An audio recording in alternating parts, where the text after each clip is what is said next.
CPM സംസ്ഥാന committee office പ്രവർത്തിക്കുന്ന തിരുവനന്തപുരത്തെ 2 AKG സെന്ററുകളും നിയമക്കുരുക്കിൽ. 2 AKG സെന്ററുകളും വഞ്ചനയിലൂടെ സ്ഥലം കൈപ്പറ്റിയതാണെന്ന പരാതികൾ കോടതിയിലാണ്. ഇക്കാര്യത്തിൽ കോടതി നടപടി എതിരായാൽ CPMന് പാർട്ടി ഓഫീസുകൾ നഷ്ടമാകും. അരനൂറ്റാണ്ടിലേറെയായി CPM അനധികൃതമായി കൈവശപ്പെടുത്തിയ ഭൂമി തിരിച്ചുപിടിക്കണമെന്ന കേസുകൾ സുപ്രീം കോടതിയുടെയും ഹൈക്കോടതിയുടെയും പരിഗണനയിലാണ്. AKGയുടെ പേരിൽ 1978 നിർമ്മാണം ആരംഭിച്ച AKG സെന്ററും കഴിഞ്ഞ വർഷം നിർമ്മാണം പൂർത്തിയായ പുതിയ AKG സെന്ററുമാണ് നിയമക്കുരുക്കിലായത്. 2 സെന്ററുകളുടെയും ഭൂമിയുടെ ഉടമസ്ഥാവകാശം തെളിയിക്കുവാനുള്ള കോടതി നോട്ടീസുകൾ CPM സംസ്ഥാന സെക്രട്ടറിക്ക് അയച്ചിട്ടുണ്ട്. തലസ്ഥാനത്ത് പഴയ AKG സെന്ററിന് സമീപം 34 സെന്റിൽ പുതുതായി പണിത 2 ഭൂഗർഭ അറകളോടുകൂടിയ 9 നില കെട്ടിട സമുച്ചയം നിർമ്മിച്ചിരിക്കുന്ന ഭൂമി വ്യവസ്ഥാപിതമായ വഞ്ചനയിലൂടെ തന്റെ സ്വത്ത് CPM സ്വന്തമാക്കിയതാണെന്ന പരാതിയുമായി ISROയിലെ ശാസ്ത്രജ്ഞ ബിന്ദു സുപ്രീം കോടതിയിൽ നൽകിയ സ്പെഷ്യൽ ലീവ് പെറ്റീഷനിൽ CPM സെക്രട്ടറിക്ക് നോട്ടീസ് അയച്ചിരിക്കുകയാണ്. 1977 AK ആന്റണി മുഖ്യമന്ത്രിയായിരുന്നപ്പോൾ അനുവദിച്ചതിൽ കൂടുതൽ കേരള സർവകലാശാല വകഭൂമി കയ്യേറിയാണ് പഴയ AKG സെന്ററുകൾ നിർമ്മിച്ചതെന്ന പരാതിയും കോടതിയിലാണ്. സർവകലാശാല മുൻ joint registrar RS Sasikumar file ചെയ്ത ഹർജിയിൽ കൈവശമുള്ള സ്ഥലത്തിന്റെ അവകാശരേഖകൾ ഹാജരാക്കാൻ CPM സെക്രട്ടറിക്ക് ഹൈക്കോടതി ഡിവിഷൻ ബെഞ്ച് നോട്ടീസ് നൽകിയിരിക്കുകയാണ്. പുതിയ AKG സെന്റർ നിർമ്മാണം പൂർത്തിയായതോടെ പഴയ AKG സെന്ററിൽ പ്രവർത്തിച്ചിരുന്ന CPM സംസ്ഥാന കമ്മിറ്റി ഓഫീസ് പുതിയ AKG മന്ദിരത്തിലേക്ക് മാറ്റുകയായിരുന്നു. 2 AKG മന്ദിരങ്ങളുടെ സ്ഥലങ്ങളും CPMന്റെ സ്വന്തമാണെന്ന് തെളിയിക്കാനുള്ള രേഖകൾ ഹാജരാക്കിയില്ലെങ്കിൽ സെന്ററുകൾ രണ്ടും CPMന് നഷ്ടപ്പെടും. പഴയ AKG സെന്ററിന്റെ കൈവശ ഭൂമി സംബന്ധിച്ച് വർഷങ്ങൾക്ക് മുൻപ് തന്നെ ആക്ഷേപം ഉന്നയിക്കപ്പെട്ടിരുന്നുവെങ്കിലും നീതിപീഠത്തിന് മുന്നിൽ വരുന്നത് ഇത് ആദ്യമായാണ്. 1977 AKGയുടെ മരണത്തെ തുടർന്നാണ് EMS ചെയർമാനും CPM സെക്രട്ടറി EK നയനാർ സെക്രട്ടറിയുമായി AKG സ്മാരക സമിതി രൂപീകരിക്കപ്പെട്ടത്.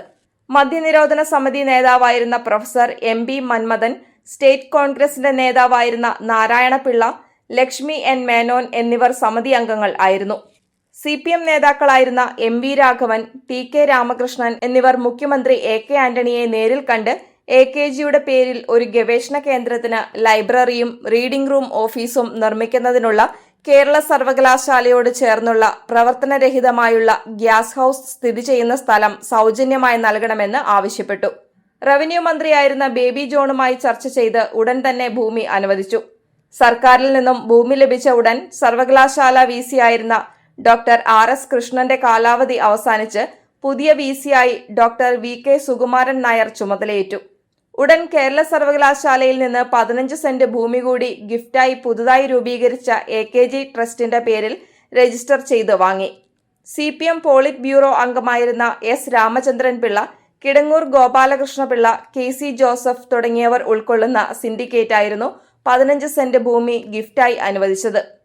സർവകലാശാല ഭൂമി സർക്കാർ വക ഭൂമി ആയതുകൊണ്ട് ഗിഫ്റ്റായി നൽകിയത് ചട്ടവിരുദ്ധമാണെന്ന് ചൂണ്ടിക്കാട്ടി ഭൂമി നാളിതുവരെ പതിച്ചു നൽകിയിട്ടില്ല. 2018 റീസർവേ പ്രകാരം AKG സെന്ററിന് 55 സെന്റ് ഭൂമി കൈവശമുണ്ടെന്നും ഭൂമി പുറമ്പോക്ക് ഭൂമിയാണെന്നും അതുകൊണ്ട് തണ്ടപ്പേര് പതിക്കുകയോ കരമൊടുക്കുകയോ ചെയ്യുന്നില്ലെന്നും വിവരാവകാശ രേഖകൾ പറയുന്നു. ഏത് ആവശ്യത്തിനാണോ ഭൂമി അനുവദിച്ചത് പ്രസ്തുത ആവശ്യത്തിനല്ലാതെ ഭൂമി ദുരുപയോഗം ചെയ്തതുകൊണ്ട് റവന്യൂ നിയമപ്രകാരം അസാധുവാകും. അതുകൊണ്ട് തന്നെ സർക്കാർ പതിച്ചു നൽകിയ ഭൂമി റദ്ദാക്കി AKG പഠന ഗവേഷണ കേന്ദ്രം സർവകലാശാല ഏറ്റെടുത്ത് പൊതുസ്ഥാപനമായി നിലനിർത്തേണ്ടതാണ്. പഴയ AKG സെന്ററിന്റെ സമീപം തിരുവനന്തപുരം യൂണിവേഴ്സിറ്റി കോളേജിനോട് ചേർന്ന് 34 സെന്റ് ഭൂമിയിലാണ് പുതിയ 9 നില മന്ദിരം പണിതത്. 200 കോടി രൂപയാണ് നിർമ്മാണത്തിന് ചിലവായത്. പഴയ AKG സെന്റർ നിർമ്മാണത്തിന് പണം സ്വരൂപിച്ചതുപോലെയുള്ള പിരിവൊന്നും കൂടാതെയാണ് പുതിയ AKG സെന്റർ പണിതത്. കെട്ടിടം സ്ഥിതി ചെയ്യുന്ന സ്ഥലം പരേതനായ ഒരു മുൻ CPM നേതാവിന്റെ മകൻ ഫ്ളാറ്റ് നിർമ്മാണത്തിനു വേണ്ടി വാങ്ങാൻ തീരുമാനിച്ചതാണെങ്കിലും ഭൂമിയിൽ കേസുള്ളതുകൊണ്ട് നീക്കം ഉപേക്ഷിച്ച ശേഷം CPM നേതാവ് പുതിയ AKG സെന്ററിനായി സ്ഥലം ഏറ്റെടുക്കുകയായിരുന്നു. AKG സെന്ററിനാകുമ്പോൾ ആരുടെ ഭൂമിയും ഏറ്റെടുക്കുന്നതിനും കൈവശപ്പെടുത്തുന്നതിനും പ്രത്യേക നിയമം തന്നെ സംസ്ഥാന വ്യാപകമായി നിലവിലുണ്ട്.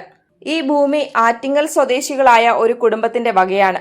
ഒരു പ്രൈവറ്റ് ബാങ്കിന് വസ്തുവിൽ ലോൺ ബാധ്യതയുള്ളതുമായി ബന്ധപ്പെട്ട് വസ്തു ഉടമ അറിയാതെ ബാങ്ക് ലേലം ചെയ്തു നൽകുകയും അത് 30ഓളം പേരടങ്ങുന്ന തിരുവനന്തപുരത്തെ ഒരു ഭൂമാഫിയ ഗ്രൂപ്പ് സ്വന്തമാക്കുകയും ചെയ്തു.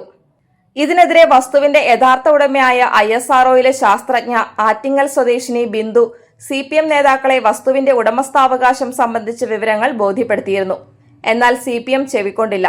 ഇതിനെതിരെ ഹൈക്കോടതിയിൽ കേസ് നൽകിയെങ്കിലും കേസ് നീണ്ടുപോവുകയും ഹർജി എക്സ് പാർട്ടി വിധിയാവുകയുമായിരുന്നു. ഇതിനെ ചോദ്യം ചെയ്താണ് ഇപ്പോൾ സുപ്രീം കോടതിയിൽ SLP ഫയൽ ചെയ്തിരിക്കുന്നതും CPM സെക്രട്ടറിക്ക് നോട്ടീസ് അയച്ചിരിക്കുന്നതും. CPMന്റെ 2 AKG സെന്ററുകളും നിയമവിരുദ്ധമായി കൈവശപ്പെടുത്തിയതാണെന്നത് യാഥാർത്ഥ്യമാണ്.